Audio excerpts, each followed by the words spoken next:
Hello, and welcome to the Amongst Romance podcast, your window to everything Italy from an outsider's perspective. Join us each week as we navigate the Italian way of life and all the adventures that come along with it.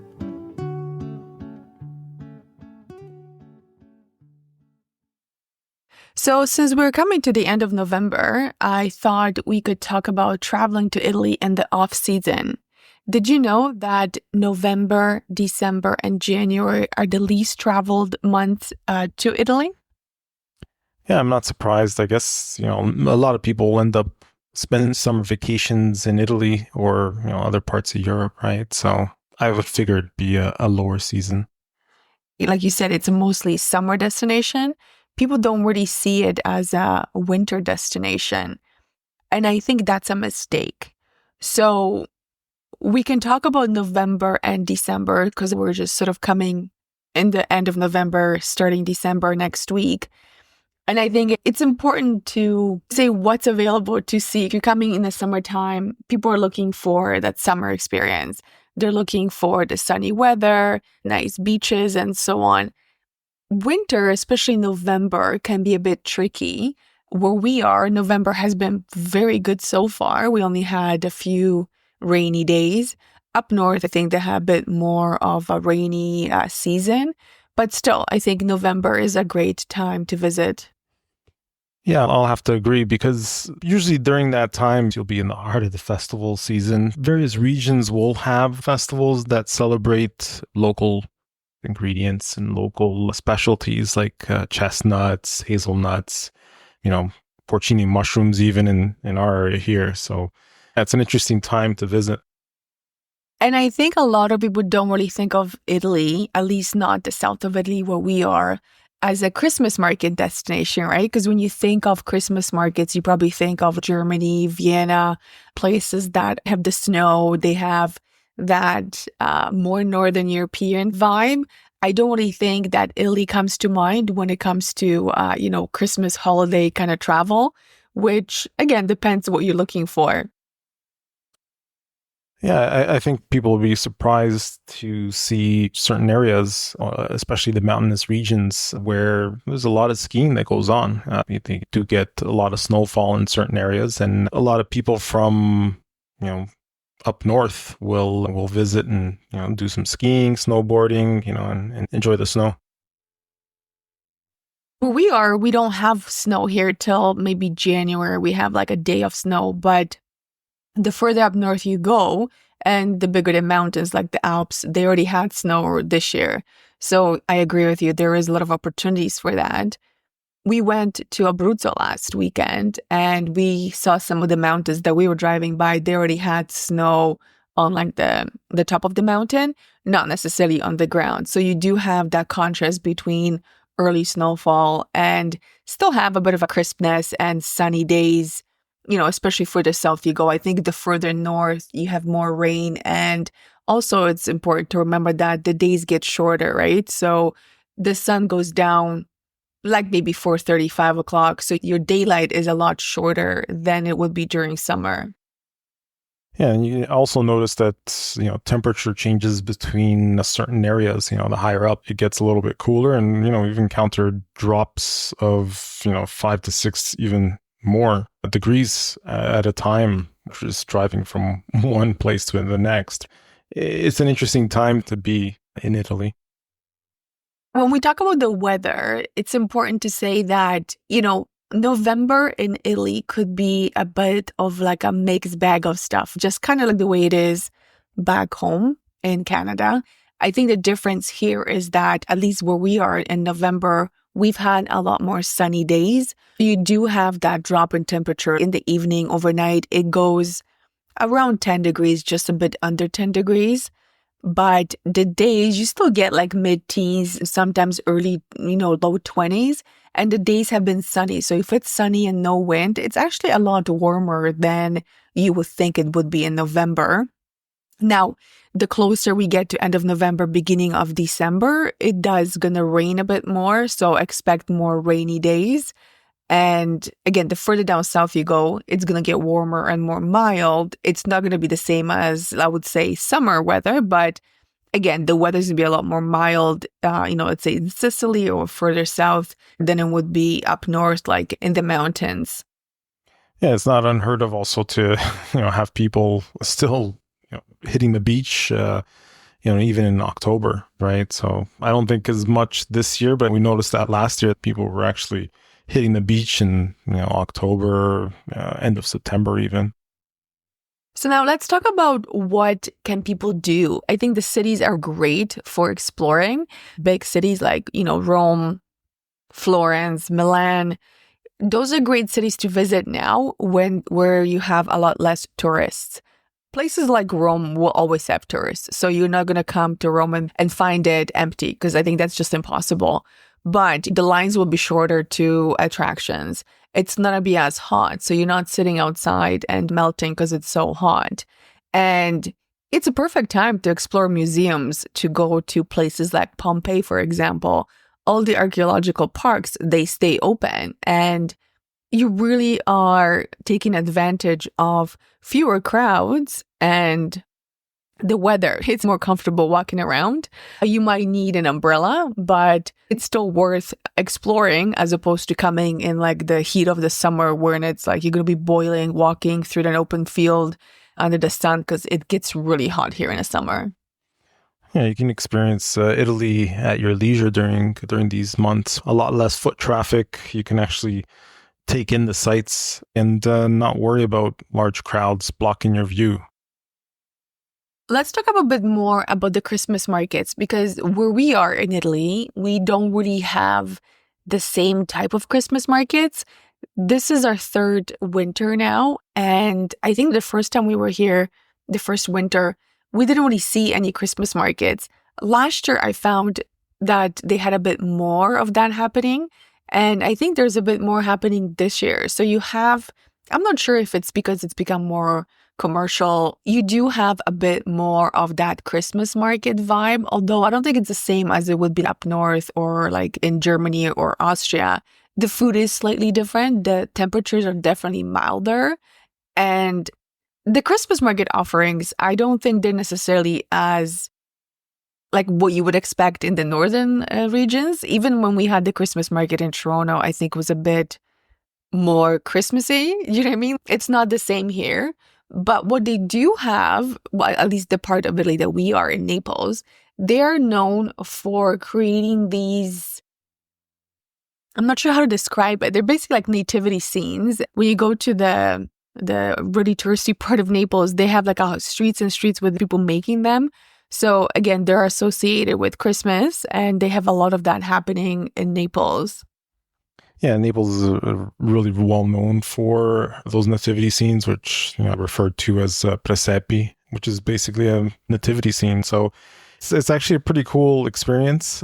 We've gone and visited that area on occasion, and it's really cool to see the detail they put into the various figurines and all the Christmas ornaments. Where we are, they don't really have the same kind of decoration for Christmas. They do a lot of like Christmas lights. You will have like different, I don't know how do you describe it, like different shapes. So they'll have like a reindeer made out of lights, or like different Santa Claus or something like that. They have a lot more like light shows. They don't really have a Christmas tree that's decorated. They do have in some places, like when you go to Rome, they have Christmas trees decorated. Where we are, they don't really do the same kind of Christmas tree. So that's, again, I think kind of gives the different vibe than you would get from like the northern part of Italy, Northern Europe kind of Christmas market vibe. November is also a good time to experience some of the local specialties in each of the regions. There's different foods to try. I know olive oil is very popular in southern Italy, especially in Puglia, while Tuscan olive oil is very well known. I think the olive oil they produce in Puglia is actually better. Personally, that's what I've experienced. Our visits to the olive grove a couple of years back was actually pretty interesting, and we got to try the local olive oil, and it's actually very different from the ones that they produce further up north. It's definitely something to experience during this time. Another very popular product, especially here, is the truffle. You'll find black and white truffle around the end of October up into November. And of course, truffle being one of the most popular condiments in Italy and all over the world, it's very affordable, and you can actually find white and black truffle for a very good price. You can purchase, fairly large pieces to bring home and just, you shave on various types of foods. Now, do you think that the olive oil and even the truffles, I feel like the ones in Puglia and where we are, even like in Abruzzo, the season is maybe not later, but maybe lasts longer? And do you think that's because of the weather? Like it gets colder up north, right? So they obviously have to pick the olives quicker when, let's say in Tuscany, anywhere in that area versus Puglia, it still gets warmer. So they can pick the olives a bit later on. Yeah, no, I find the transition is a little longer. It eases into temperature changes up north pretty, well, not instant, but a lot quicker. So I think the seasons extend a little longer with things like truffle gathering and even olive oil harvesting. Another flavor of fall that I really enjoy is the different variety of pumpkins, I guess. They're different squash, but I think they all call it sort of pumpkin. So it's just a different type of pumpkin. There's a long pumpkin, there is a round one, there is, a big round one, small round one. There's all these different pumpkins. And because Italians tend to cook seasonally, you have a lot of these different flavors happening right now that you wouldn't experience if you come in the summertime or in the spring, because they do make stuff locally. Our local pizza place, for example, they have this pizza now, which is they make, instead of the tomato sauce, they use they grill the pumpkin slices and they puree. So you have a puree of that pumpkin. And then you have portobello mushrooms and smoked provolone cheese. So it's a very different pizza and you wouldn't get that pizza in the summertime because they don't have the same ingredients. I've noticed Italians have actually become a lot more adventurous with their ingredients and foods. Before it was a pretty standard pizza. You would find the usual, margherita or siciliana or whatever. I think that's the bulk of the types of pizzas you would come across. But I think now they're incorporating a lot of these ingredients that are regional and even seasonal, right? So you find the zucca, which is the pumpkin that they use on the pizzas, or even incorporating the rapini, which is what they refer to here as the friarielli.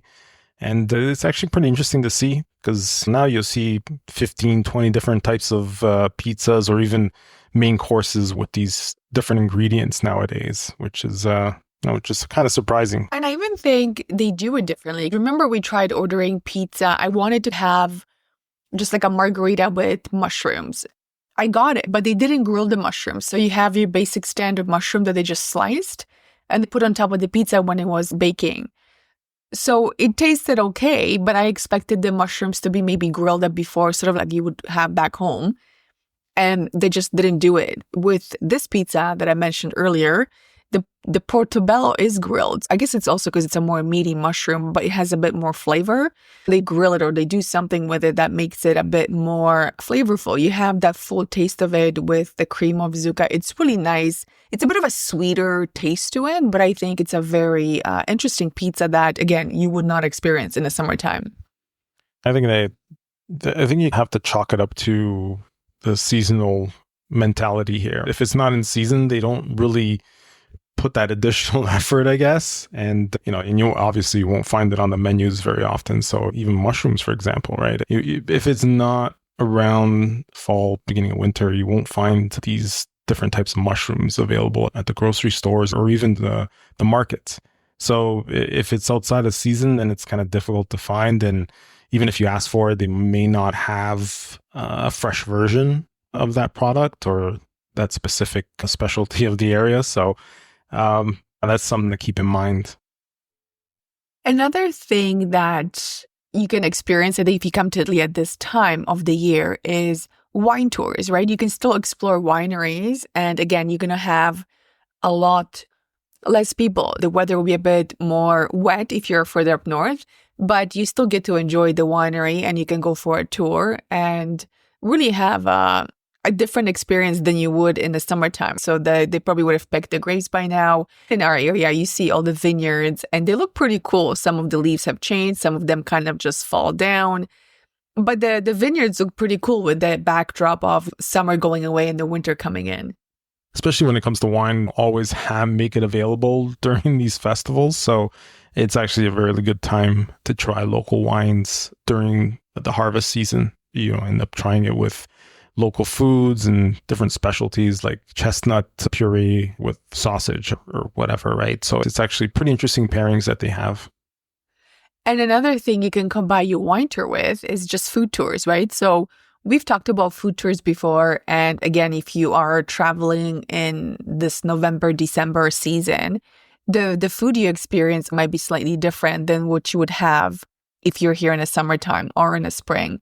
Because again, they do use seasonal ingredients. You might experience something a bit more seasonal that you wouldn't have otherwise. Last week, Alex, I interviewed Tina. She was telling me about the tour she's gone on. It's not just like the food tour like you and I have done when you spend a few hours walking around and trying different things.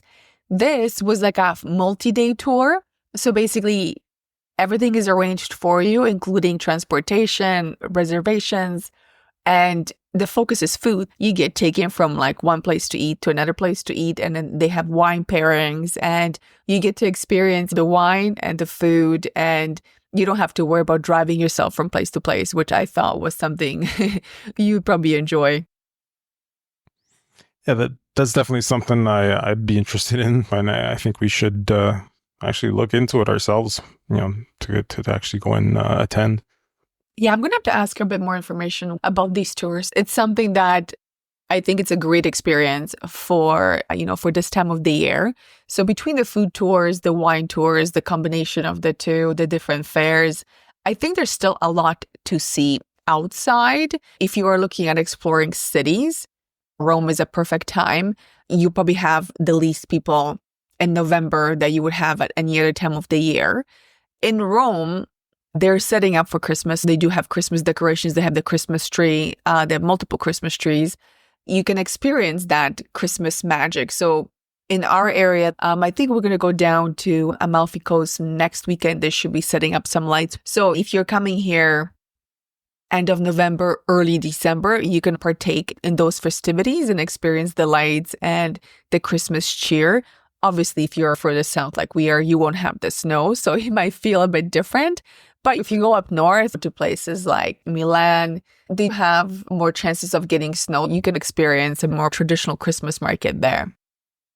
I think we should also mention that during this time, visiting museums should be on the top of your list, because you'll find that during this period, you won't have as many visitors due to the low volume. You'll probably have a more personalized tour if you end up paying for the additional service when you visit a museum. So you won't have to wait 1 or 2 hours for the next tour.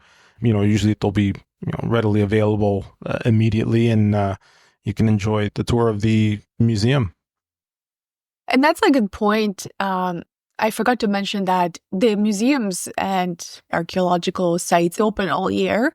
I think they only close in like around Christmas. So I don't know if it'd be the 24th or 25th that they would be closed in December.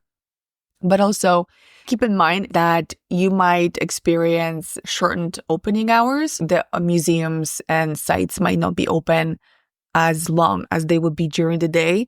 And, really, if you're traveling to places like Pompeii, you don't want to be there after dark because it's not like a city with electricity. It gets kind of dark, so you can't really see where you're going. I would say factor that in, because if you're looking at going to a museum and the museum closes at a certain time, you might either miss the last admission or not be able to see as much as you can because you got there too late. So definitely make sure that you check the opening hours, because they might be different than they are during like the peak season. Let's also talk about different business hours during holidays. During the holidays, you'll find many smaller towns and cities have certain days, especially around Christmas, that they'll be closed. So plan ahead, call ahead, obviously, check the website. Well, actually, you'll find most times The websites aren't fully up to date. Don't believe Google itself, especially if you check opening hours. I would call ahead and verify the times they're open. That is a good point. Not all restaurants might be open, especially in a smaller town. So Rome, you probably still find things open. If you go to a smaller town or something that's very seasonal, many places can be closed. Around Christmas, we were so used to going for Thai food on Christmas Day back home in Canada. We found that in Italy, they were not open. So Christmas Day, things were closed. You couldn't even get a pizza. New Year's Eve, like things were not necessarily open, till late in the day. So again, you have to keep that in mind, especially if you're coming for the holidays and you want to go out to celebrate. Not all restaurants might be open to accommodate you. When it comes to traveling to smaller towns, outside of the tourist season, in addition to holiday closures, you might also find limited transportation options. So if you're going to Amalfi Coast from Naples or a different town, you'll still be able to go there, but I don't necessarily think that buses will be going as frequently. So you have to keep that in mind as well, that the transportation, whether it's a ferry or a train or a bus, might not be as frequent. And I think we've actually learned the hard way through experience with regards to transportation, especially when it comes to things like bus or train. Even smaller cities, you'll find that it's very limited number of taxis available. If there is even a taxi that's available in the city, we've come across through experience where we missed the last bus and we're stuck at a certain spot and we had to make friends with people and get a ride into town. So keep that in mind also. Yeah, it's a good point. I forgot about that. It's not always as convenient to travel, especially to smaller places. It's not the same when you're in a big city. Big cities are great any time of the year because, again, you have fewer tourists and transportation network is there, right? So you do have access to those amenities. Smaller towns, more remote places, it's a bit different. But now let's talk about the weather and how it differs between different parts. What should you pack if you're coming to Italy in November, December? I think it really depends where you're going first. So we've already said that the weather between North Italy and South Italy can vary by quite a few degrees.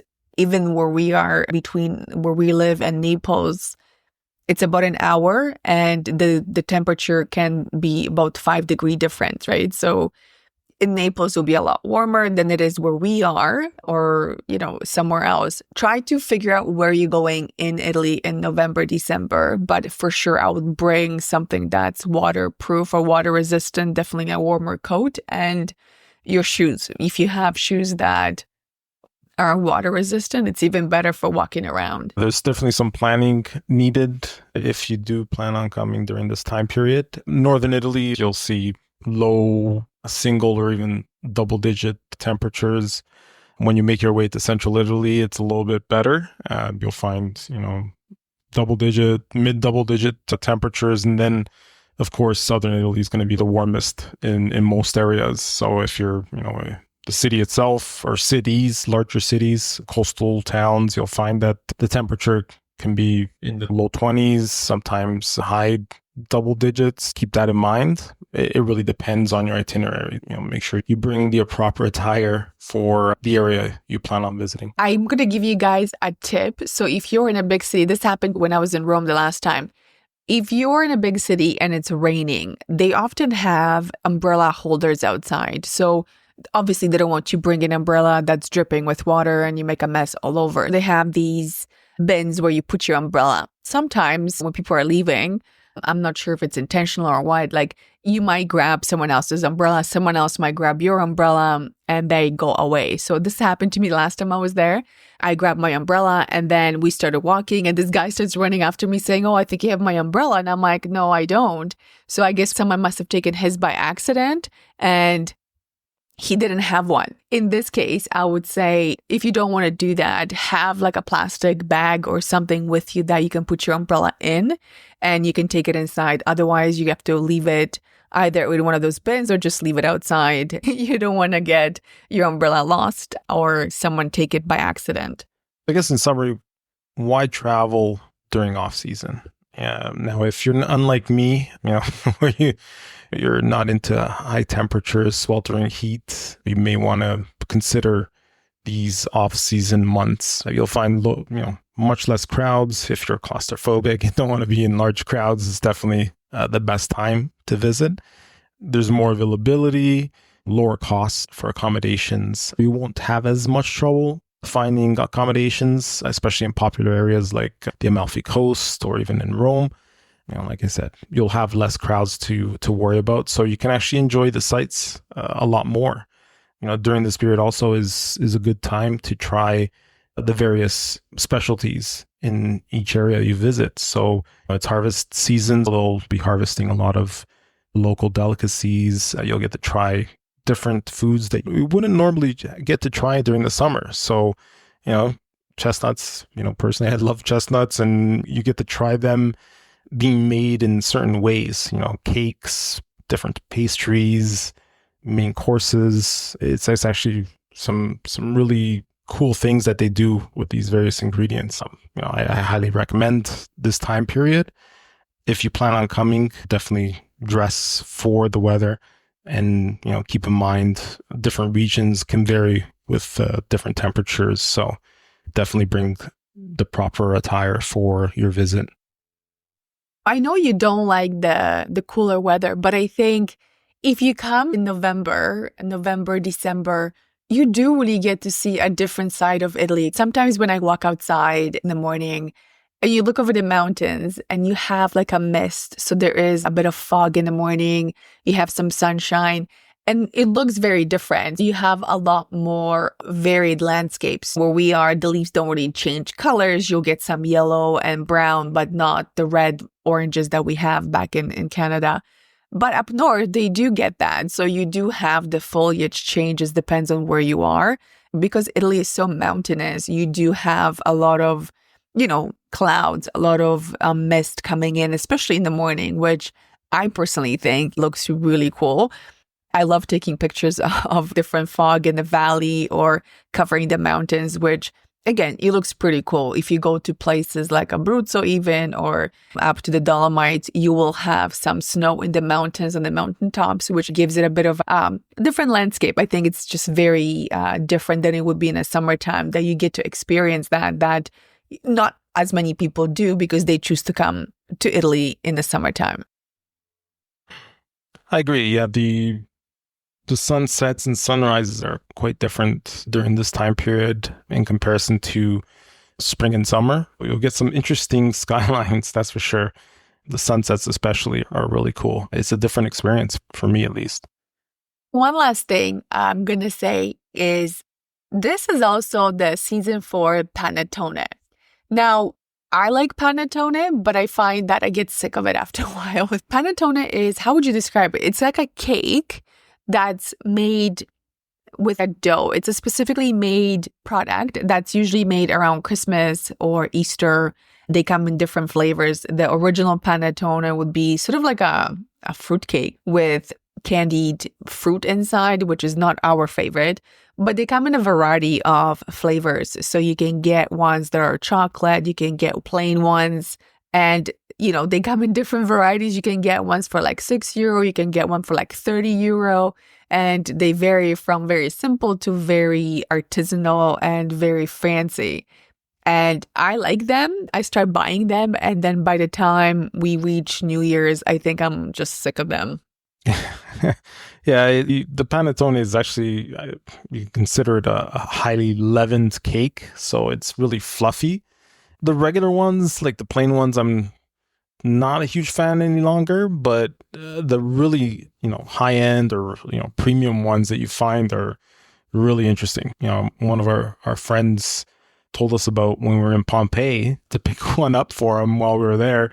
And I ended up buying one for myself. And I think it was the Cubano one or something. It has like this nice, really rich, dark chocolate in it with rum. It was really good. And the thing is, it lasts so long, right? Like you can't sit down and eat the whole thing in one sitting, right? So it'll last you a while to finish, and it's kind of worth it. The premium ones obviously are going to be a lot more expensive than regular store-bought ones. A lot of the bigger bakeries will bake their own and make them available during the season, which is around November, December. And yeah, it's super popular here in Italy. So, there's always a panettone on the table during Christmas dinner. That's for sure. And what's the other one? The taller one? Yeah, there is the pandoro, which is the kind of a plain version of a panettone. It's like it looks a lot taller than the one that's kind of round. So yeah, it's a plain one with you can just use icing sugar on it. Usually comes a little packet of icing sugar for flavoring. So usually it doesn't have the little candied fruit in it or any funky flavors. So it's just a plain panettone. Yeah, and I do like them too. As somebody who didn't grow up with them, honestly, I don't really know much the difference. I choose my panettone or my pandoro based on the flavor that they have. That's how I choose them. I don't really focus too much on, the name or what's in it. I just kind of prefer the flavor. So the one you mentioned that we got in Pompeii, I found to be too rummy. The rum was so strong. Like you opened the box and wow, you could really smell the rum and like it was too chocolatey for me. But, that's something that is more of a custom, more artisanal. You wouldn't find that necessarily in a grocery store. But if you are wanting to try something a bit more fancy and elaborate, I would say go to a bakery, like you said, because they make their own and they are quite delicious. So again, if you're coming to Italy at this time, you are going to be in panettone heaven. Well, they come in various flavors, so there's always something for everyone. They actually come out with some interesting flavors: caramel, pistachio cream, vanilla cream, etc. There's a panettone to suit everyone's taste. So I hope we convinced you about panettone. If you're thinking of coming to Italy and you want to see it in a bit of a different way, November is a great time to visit. Beginning of November, it will probably be a bit warmer and not as wet. But if you don't mind the rain, if you don't mind the cooler weather, November, December, they're the perfect time to explore Italy and, see Italy in a different light, but also have a bit of a different experience that not everyone who comes to Italy will experience.